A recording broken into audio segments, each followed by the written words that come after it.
going on. Gary Shilling had his start in his formal education when he got a master's degree at Amherst College in physics. He was among the top in his class, I know that.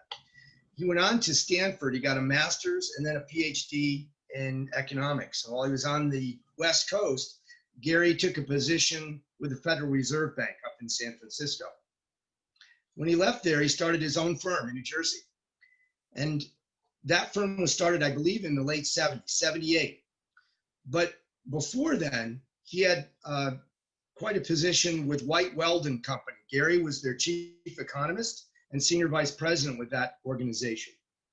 And if you go back in time just a little further, Gary was with Merrill Lynch. He was hired by them to start their economics department, and that he did, and became their first chief economist. He was only 29 at the time. Gary's got a regular column in Forbes magazine. He appears in Wall Street Journal, New York Times. I see him on television, on radio sometimes. He's well regarded, and I found Institutional Investor magazine that has twice ranked him as Wall Street's top economist. He's a gentleman and a knowledgeable fellow, and I will turn it over to you, Dr. Shilling. Well, thank you very much, Ben. And Ben and I got acquainted a number of years ago. He was my optometrist when he was in New Jersey before he left for Arizona. So we have a long relationship going back, and when he asked me if I would be happy to make a presentation to the Mesa Rotary Club, I obviously was. There are other reasons as well. My dad was a longtime Rotarian. He was the youngest president of his club where I grew up in Fremont, Ohio. He's also Paul Harris Fellow. I was a junior Rotarian when I was in high school there, and I addressed that Rotary Club a number of times when I would visit my parents, and also spoke at various district conferences and so on. So I've had a long relationship with Rotary. I wish my travels weren't such that I'm on the road so much I'm not in one place, and it makes it impossible for me to belong. Well, let's look at the world. Right now, we have the Corona crisis, the pandemic, which I think it's clear to see is the greatest, most disruptive economic event on the worldwide scene since the 1930s. Now, of course, many people, including President Trump, hoped that we were going to have a V, that we were going to have, we were going to have things that could go down and then a rapid rebound, and all would be well. But that has not proven to be the case. As we all know, this virus is very, very difficult to deal with. And the problem is that it is this tug of war we're seeing between businesses, governments that want to reopen the economy, get things back to normal, get people working, generating income, paying taxes, getting the benefits, and the realization that when people do congregate, the virus spreads. And we've seen that in states, California, Texas, other states that have opened up, that they have had recurrence of the virus and they've had to reclose. We've also seen it, of course, with schools. Huge tug of war with opening schools. Do we want to see school children potentially exposed to the virus, but otherwise, how do they learn? So we do have this situation, and I think it's pretty clear that this is going to extend until a virus is, first of all, developed, secondly, tested, third, widely distributed, and fourth, that people are convinced that it will work. And in my view, that means that the economy is going to be basically in recession well into next year. I just do not see any rapid revival until that vaccine is really developed. So we're really some way away. Now, this whole affair, and again, this isn't a V. There are lasting effects, and let me mention briefly three of them. One is it's forcing us all to use technology. Here we are today. This is a prime example of it. We're here. I'm not there in person. You're not there in person. We're all in our homes or offices. You know, I see people when I'm on business TV, they look at the background and say, what are all those knives and weapons you've got in the background? Well, this is my den, and I got a lot of that kind of stuff. And we all have this stuff, but we are being forced to use technology that has been there, telecommunications in particular, and we're now, we're really catching up with what has been available. Second thing is that we're seeing a lot more interest in working remotely. As a matter of fact, as of late August, only 49% of people who work in offices, and that's most of us, were back at their desk. And this is a situation which is probably going to continue because many employers are reluctant to have people come back. They worry about the virus. Employees don't want to rush back. And of course, you have a situation with people with children. If the schools are closed, how can they go back to work if both parents are working? And what do they do for childcare? So there are a number of reasons that I think we are working remotely, and that probably is going to last. Yeah, it's not going to be the way it has been now near lockdown, but I think it's clear that people will decide that there are a lot of things that can be done remotely. Surveys show that 2/3 of respondents think that they work more productively at home.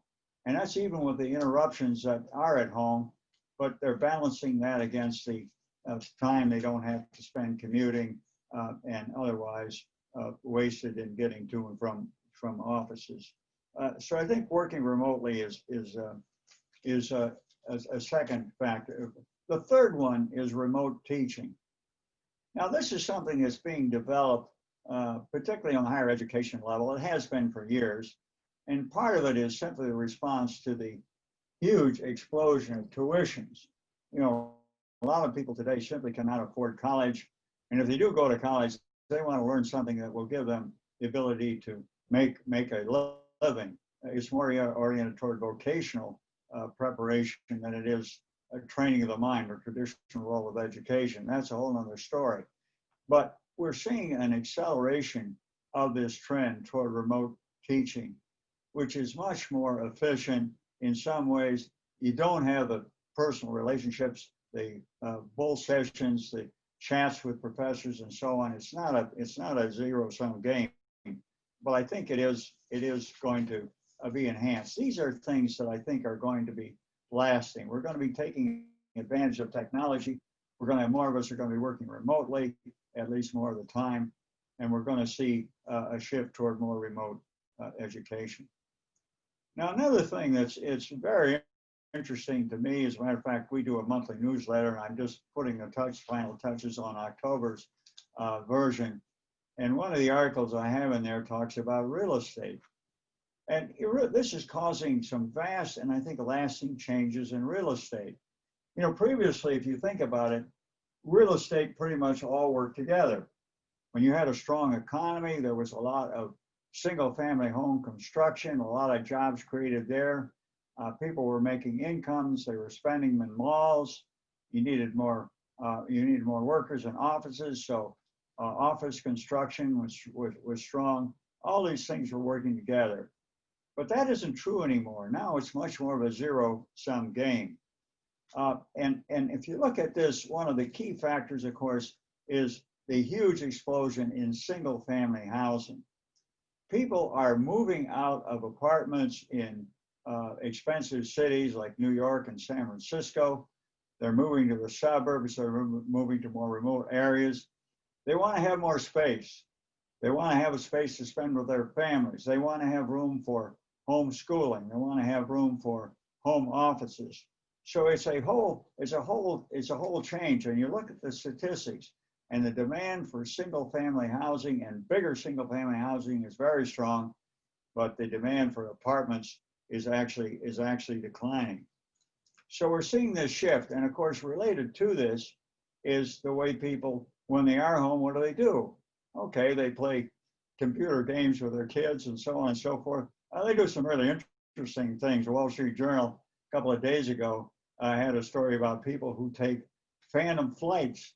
And they featured one, some woman gets on a plane in Taipei, in Taiwan, and flies to South Korea and never gets to the plane, never lands, never gets off the plane, but she goes right back.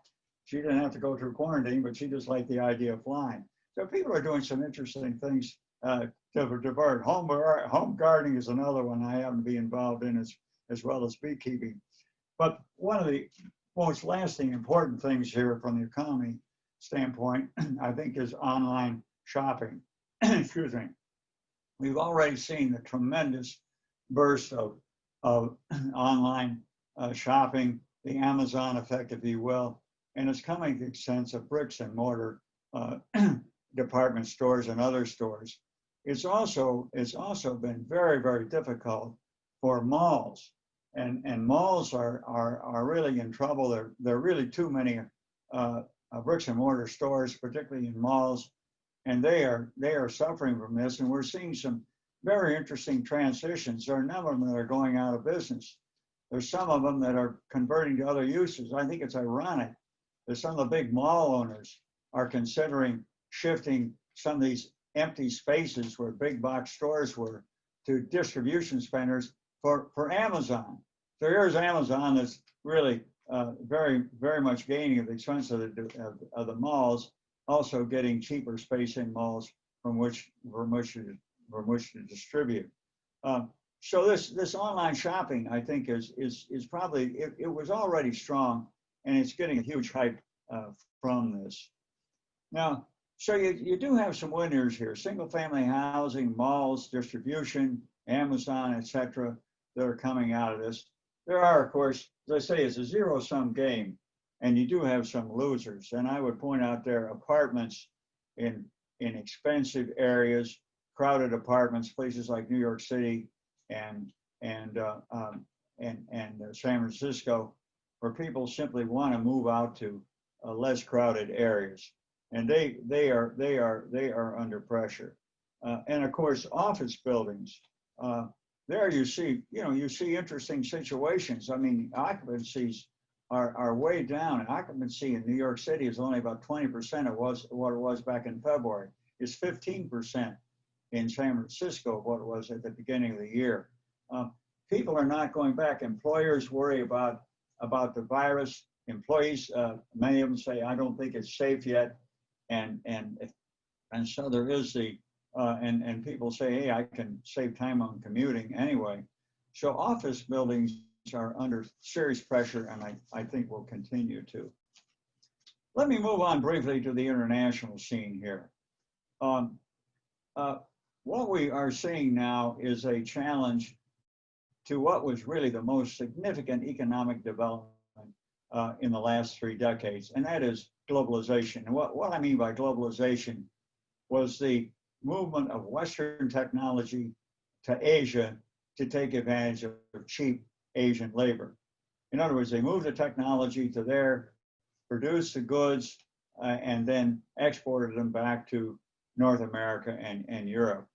And that has been extremely disruptive. Now, very important reason that this is so significant is because the Asians are big savers.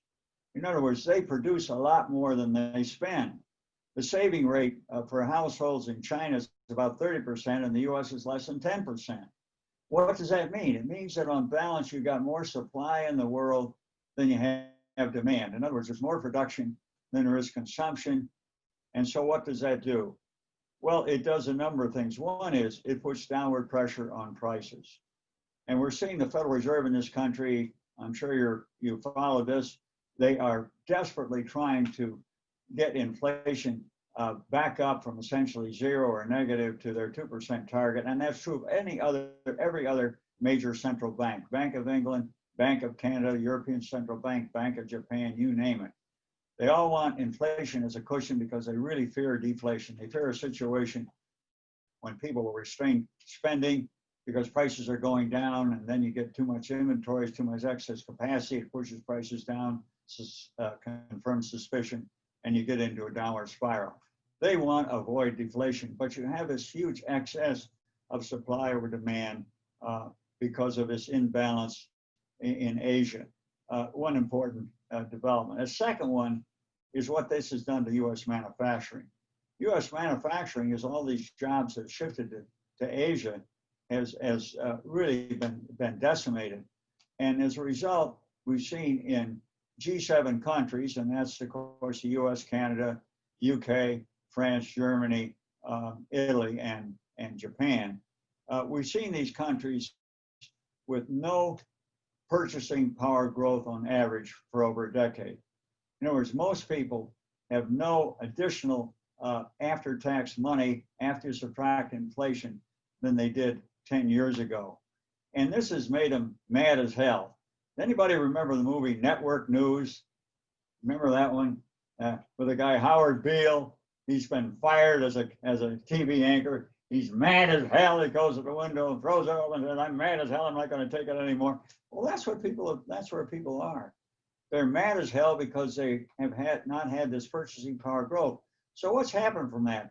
Nationalism, these far right and extreme far right political parties, particularly in Europe, and extreme left also in Europe and elsewhere.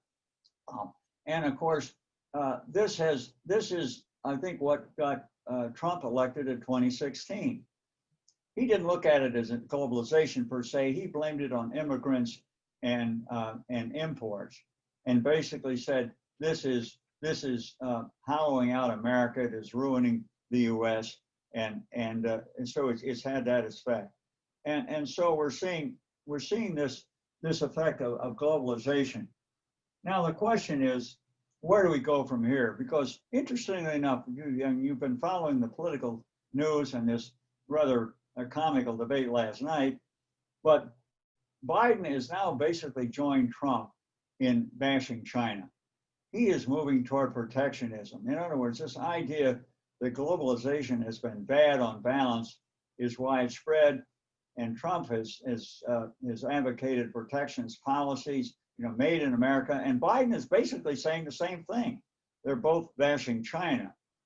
And you say, is this going to be the end of this globalization? Because if it is, you'd have to see massive redistribution in supply chains that were established for cheaper sourcing in Asia in many cases.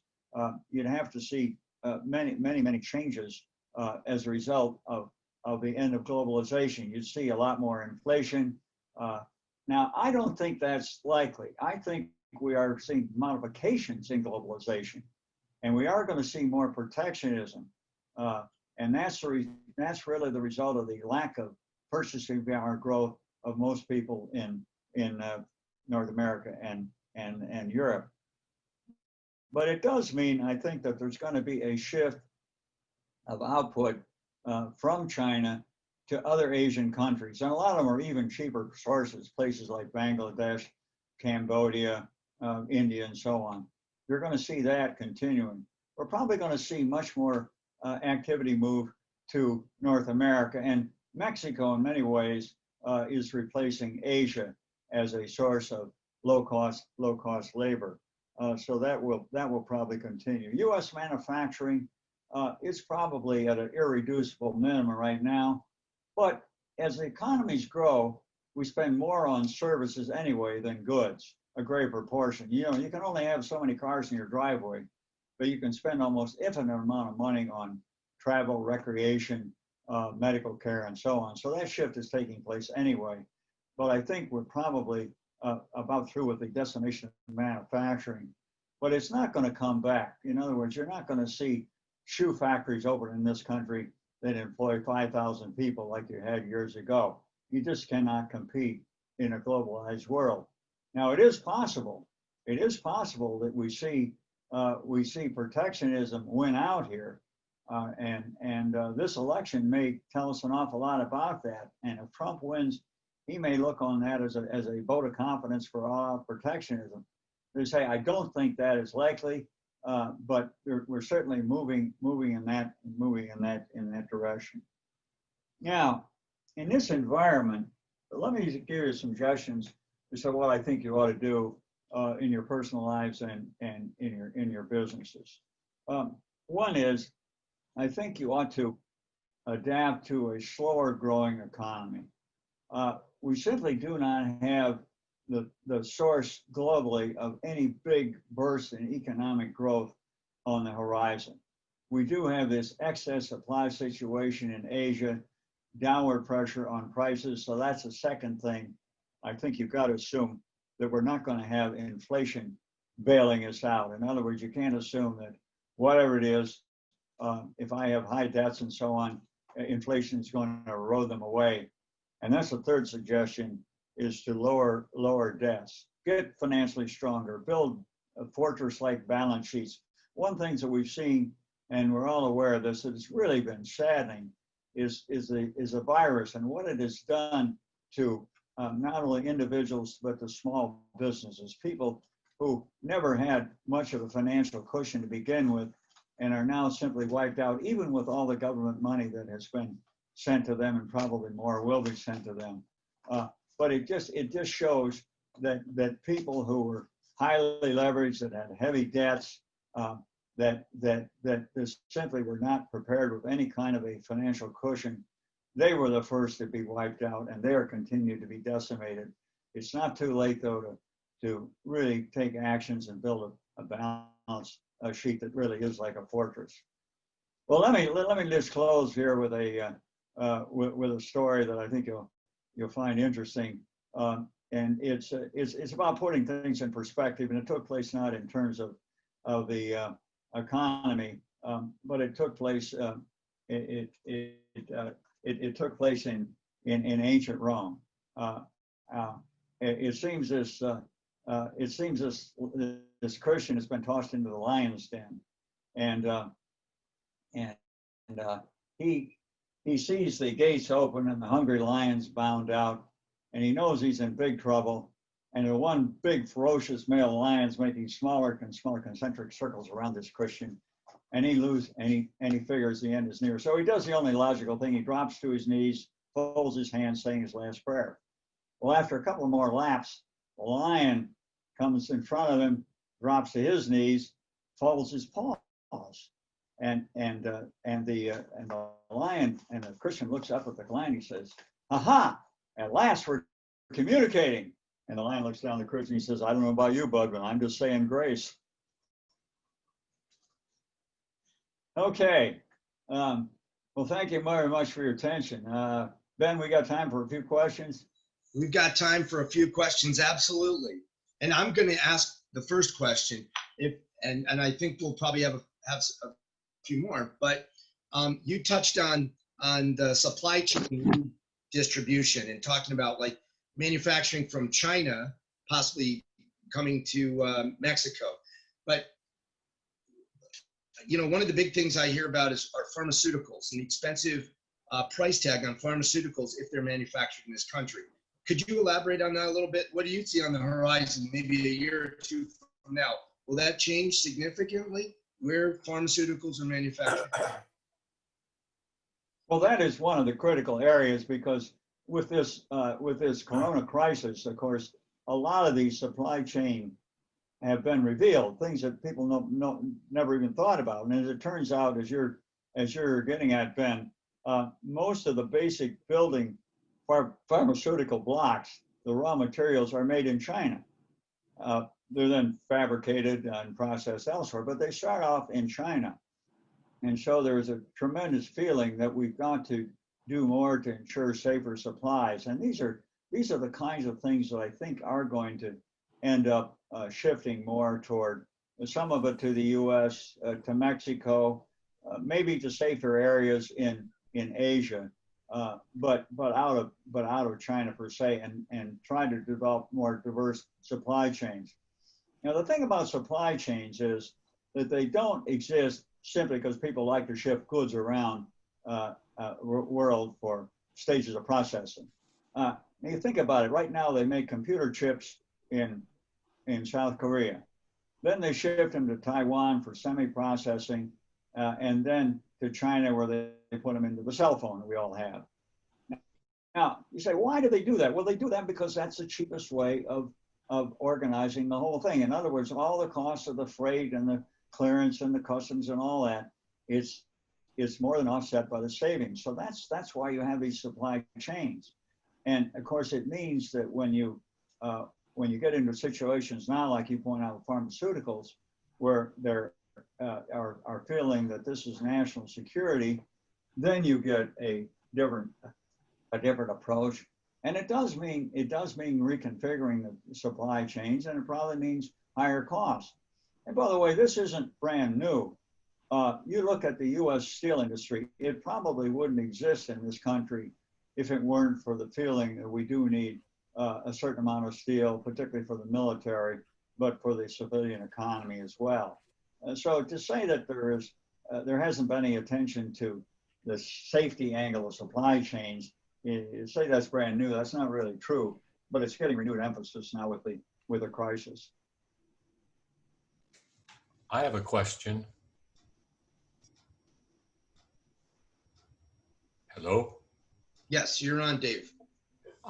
Forecast for interest rates in the future and the overall financial banking industry? Yeah, well, the key to interest rates is inflation.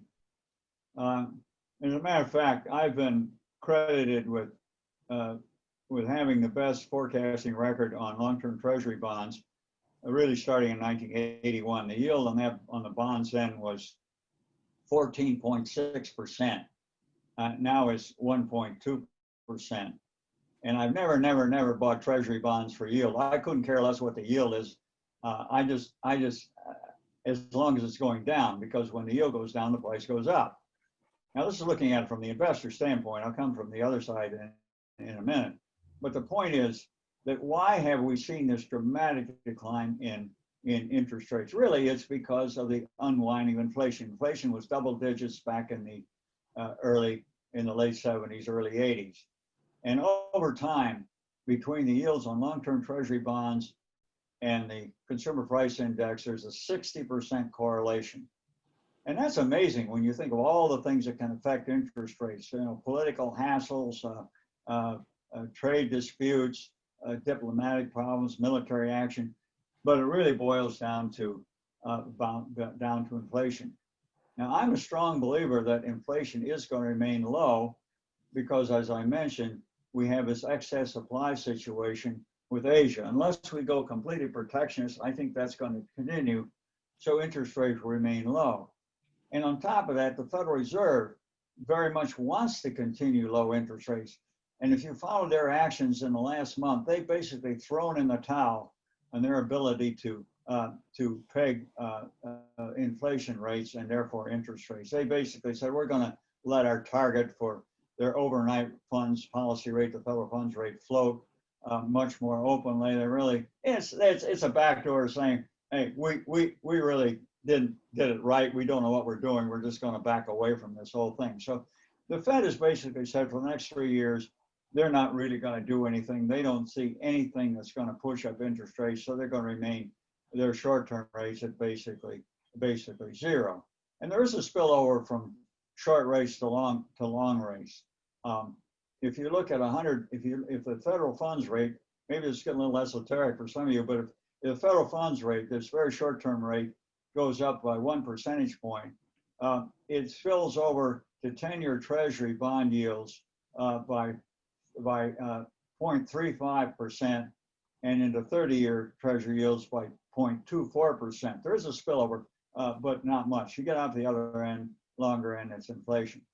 So where do I think we stand on interest rates? I think that we're going to continue to see low interest rates on the short end. The Fed is holding them there.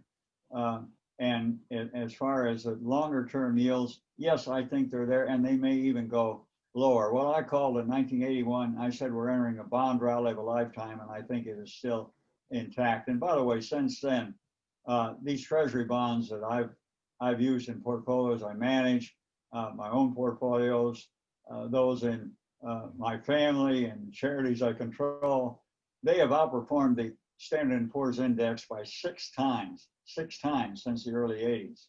And people say, oh, treasuries, why would you buy treasury? The yield is so low. No. You buy for the same reason most people buy buy stocks for appreciation. But anyway, from the lenders, from the borrower standpoint, I think we are going to continue to see low interest rates. Now, they're not an unmixed blessing, because if you have low inflation or deflation, then you're not getting the price increases for your goods or services to offset much of anything. In other words, it's the inflation adjusted interest rate that really counts. And I think that will continue to be an issue. You can't expect to raise prices for your goods and services and yet pay very low interest rates. Banks are obviously being squeezed. Now, the very large banks are in a lot of different businesses. They've actually done very well recently in trading with the volatility in Wall Street and so on. But banks that are basically involved in spread lending, borrowing through deposits, other sources of funds, and then lending it out with a spread between the interest rates they pay and interest rates they receive. And these are the medium and smaller sized banks. These have been squeezed, and I think will continue to be under pressure. I don't see anything that's really going to change that situation. So we're probably going to see more consolidation of the banks, and of course the regulators definitely want the banks are their constituents. They want to keep them in business, and they want to facilitate this. But I think this is an industry, particularly the medium and smaller banks, that are going to continue to be under pressure and continue to consolidate. Gary, we have a number of questions. I'm going to start with Steve Adams, who's a business owner here in our community. I think, Steve, go ahead. Well, I really am not going to talk. I'm a small business owner, but that's not really my question. My concern is that the last financial recession downturn kind of was driven by mortgage delinquencies and things like that, mainly residential. I'm just concerned about potential delinquencies on the New York commercial real estate, San Francisco commercial real estate, Chicago possibly, and how that could affect and maybe try to start driving a recession if the banks all of a sudden are, foreclosing on a lot of these big commercial buildings. Yeah, that's a very good question. We are coming to the moment of truth because, as you know, there have been moratoria on foreclosures of almost everything, residential mortgages, commercial mortgages, business loans, and so on. But those are running out, and a lot of those are going. Some of them are on the federal level, many of them on the state and local level, but they're going to run out by early next year. And unless we have another big bailout, I think we probably are going to see a lot of foreclosures. My contacts indicate that lenders are getting increasingly impatient with the idea that they're not collecting on their payments, and they too are under pressure. This is not Japan where you can extend and pretend forever. There is this kind of feeling that everybody has to operate on a sound basis, on a much shorter term basis. So I think by the time we get to early next year, we could see some major blood on the floor. Now, that could be offset by another round of bailouts. And the one thing we're seeing from the federal government is that there really has been no end of bailouts. It started, you talked about the financial crisis in 2008, which accompanied the 2007-2009 recession, which up to then was the worst since the 1930s. And that was, of course, featured the collapse in subprime mortgages. And out of that, we got huge monetary and fiscal stimuli. And that really never was taken away entirely. And then, of course, we got the pandemic inspired current recession. And now we've got another huge round of monetary and fiscal stimuli. So you've really got government, which is very much involved in the economy in trying to keep it afloat. And you do have the question as to where is this going to end? Are they ever going to take the training wheels off and the economy is going to ride on its own? But I do think that these problems are going to continue. But given the state of affairs in Washington, they've I don't think you're going to see a 1930s depression come out of this. I think there'll probably be more bailouts. Thank you. Gary, we're getting a few more questions here. And if we go over a little bit, if you have a few moments, no problem on our end, we'll go over. But my next question is from Craig Henry. And, he poses the question that it's concern about 401k and retirement plans. And the question is, should people look at changing their emphasis, different investment vehicles? Can you shed some more light on that? Of course, stocks are a big deal, but what about bonds? And, what do you recommend? Any thoughts? Well, it depends on your time horizon. If you're as young as Craig is, and you're not worried about this for another 50 years, I wouldn't get too concerned. But anybody who has a reasonably short time horizon, I think, has to be concerned about stocks, which are very, very expensive right now. And if we do have a second close down from the virus, and we very well could, I think stocks are cruising for a bruising. You did have a big sell-off early in the year. It started February 19th. It lasted very shortly, only basically about 2 months. Big revival because you had all the monetary and fiscal action. The Fed chopping rates to interest, buying virtually all the securities inside federal government, giving everybody $600 on top of the normal unemployment benefits and so on and so forth. So you had a lot of conviction that things were going to get bailed out, but that is not proving to right the economy. It just has not done the job. So stocks are very expensive, and I think anybody who is looking at a retirement over the next couple of years is probably a very good time to cut back in stocks. I like long Treasury bonds. Again, they've been a favorite of mine, as I explained earlier, for 40 years. But I definitely think that stocks are expensive at this point.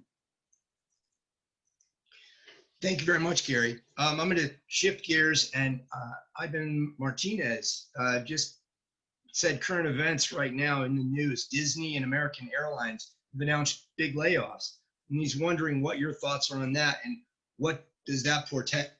Pardon me. What does that portend?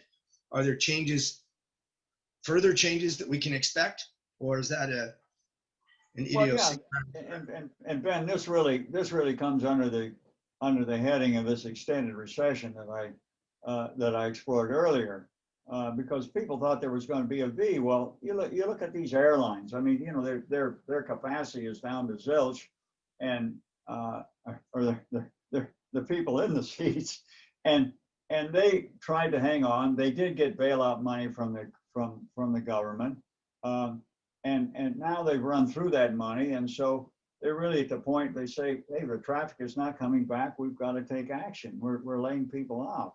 Now, is there going to be another bailout affecting the airlines? Probably not at the extent there was before. So I think we're going to continue to see these layoffs, and that's why I think that we have really a second leg in the recession that we're facing. Thanks, Gary. And Val Wilson asked the question, what about tariffs, and what direction would you suggest that the U.S. go when it comes to those tariffs? Any thoughts? Well, as I mentioned earlier, Trump has really dealt with this globalization issue and the loss of manufacturing jobs by blaming it on imports and on immigrants. And so his idea is, okay, we'll cut them off at the pass. We'll simply play hardball with the Chinese. And I don't think there's much question, certainly not a question in many Americans' minds, that the Chinese have not lived up to their agreements that when we let them into the World Trade Organization in 2001. They were supposed to play ball by the international rules and to not favor their state-owned companies, not use their financial muscle to push other countries and private producers around, not to demand tech transfer as a cost of doing business in China and so on. They haven't lived up to those. So the result was these tariffs, which now cover they cover about 90% of imports from China. And Biden, by the way, he's really in the same camp on that, as I mentioned earlier. I don't think those are going to go away. Now, it doesn't mean that we're going to see a lack of imports. I think a lot more of it is already shifting out of China into other areas where they're not those imports. The duties were aimed very much at China. But one of the interesting things that's happened is China realizes that they can no longer grow through exports. They have to do it internally. And that means they have to have more spending power among consumers. And that means consumers have to have higher incomes. I mean, consumer spending in China is 39% of total GDP. In this country, it's 68%. It's twice in this country. The Chinese are just not big spenders, and they want them to spend more and on healthcare and education and so on and so forth. They're trying to address those issues. They want more of a domestic driven economy. So they've been raising minimum wages. They do that on a provincial basis, but they've been raising them 25 to 30% a year.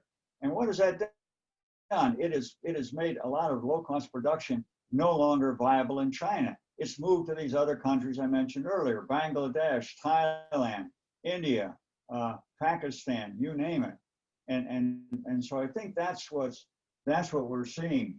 Now, those countries are not under the tariff barriers that China is so far.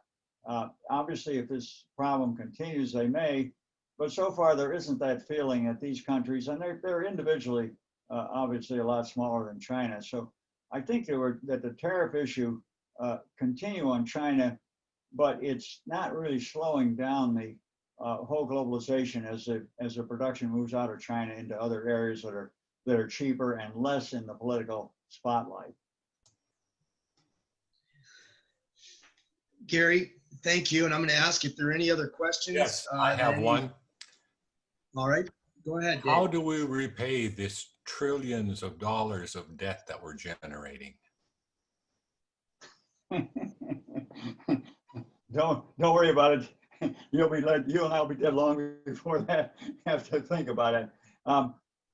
This government debt is, and I am no fan of government debt, and I'm not for one fundamental reason. Government spending. Government. When you get into a financial crisis, the economy's collapsing, like with the corona crisis. Government needs to do something, but government spending in general is inefficient. There's no bottom line for government. And so you don't have the efficiency. So government spending is inherently inefficient, it's unproductive. And so the government spending that results in the big debts and deficits is something that I inherently don't like. Nevertheless, when you look at these huge government deficits and debt, and you say, is that going to sink the ship? I think the problem there is that we tend to look on the government and the nation in the same way we look at it as a family. You think about it, you start out in life and you're accumulating debts. You're taking out a mortgage to buy a house, you may be borrowing to buy a car, furniture, appliances, et cetera, et cetera. And then the idea is you move through life, you accumulate some assets, finally your kids leave home and take their tuition payments with them, and you get into your peak earnings years and your retirement, and you pay off the debts. That's a life cycle of a human being. And I think people, in effect, translate that into the government and into the nation. Well, unless you think the country is going out of business in the foreseeable future, that's not a applicable model. It's just not a realistic model. And the way you need to look at the government debt and deficits is much more in relation to what's going on in the economy. We came out of World War II with government debt equal to 130% of GDP. And GDP is the sum of all goods and services produced in a given year in the economy, as you no doubt know where. 130%. That got down to about 30% within a couple of decades. Now, there were very few years when surpluses were run by the federal government and the debt was run down. What happened was the economy grew.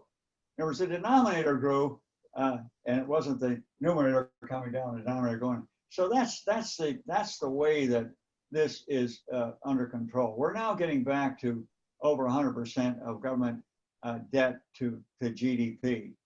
And what you can say, and I think this is realistic, that in the long run, when we do get resume reasonable economic growth, that we will see less need, less pressure for big government spending and deficits, maybe not big surpluses, but we'll see much more growth in that numerator and not as much in the denominator, and that'll bring down that debt to GDP ratio.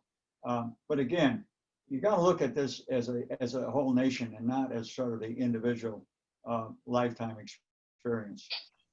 Excellent presentation. Thank you. Gary, thank you. I have another question for you. James Christensen's the president of Gateway Bank, and he's a longtime member of our club. He's got a question. Is there a second round of PPP funding? If there is, will it be directed toward targeted industries versus kind of throwing the money away as they did in round one? Can you expand on that? Yeah, well, who knows what they'll do in Washington? but the first round, they obviously wanted to get the money out in a hurry. It was a crisis. It was a crisis atmosphere. And there really wasn't time, particularly with all the political differences and acrimony in Washington, to really look at this sensibly and decide how to do it. And of course, it meant there were some weird kind of things done with this money. And not only the PPP, but also you look at the unemployment insurance, the extra $600 on top of the normal state benefits. I mean, it meant that about 3/4 of the people in this country were making more money unemployed than they were working. And that was certainly true of anybody who was, flipping hamburgers or hotel desk clerk or retail clerk or whatever. So this, and of course, the Republicans have pointed this out, that it really has impeded people. One of the reasons people don't go back to work, they're making more money to stay home. Now, those things have run out. And of course, there's what they do now. But I think right now, on the next round, it will be much more targeted. The Republicans have asked for a lot less money, much more targeted. Democrats, they tend to more favor lower income groups. They wanted more money. Nancy Pelosi leading the charge then, but she's coming around, and I think it will be much more aimed at areas that will be beneficial. But that doesn't mean that it's going to be handled as efficiently as you would see it in the private sector. You write checks. We saw that with PPP, where people running hedge funds were collecting money for their employees. You saw some pretty ridiculous kind of stuff, and I think there will be more attempts to control that. But trying to run the government efficiently, that's a tall order. Any other questions from the members? Well, Gary, it's been enlightening, and I thoroughly enjoyed it, and I hope our club did. I think they have been wonderful to have you here. And my pleasure. The door's always open to Mason Rotary Club, Gary. If your schedule changes and you want to become a Rotarian, you can now do it remotely. So okay, Ben. I'll certainly keep that in mind. But thank you so much, Gary. It's been a wonderful program. And we got a lot of feedback from our members that mirror that. Well, thank you all for your attention. The one thing about having everybody on the screen, you can't really gracefully slip away and disappear like you can when it's a physical meeting. I think everybody stayed right on to the end there.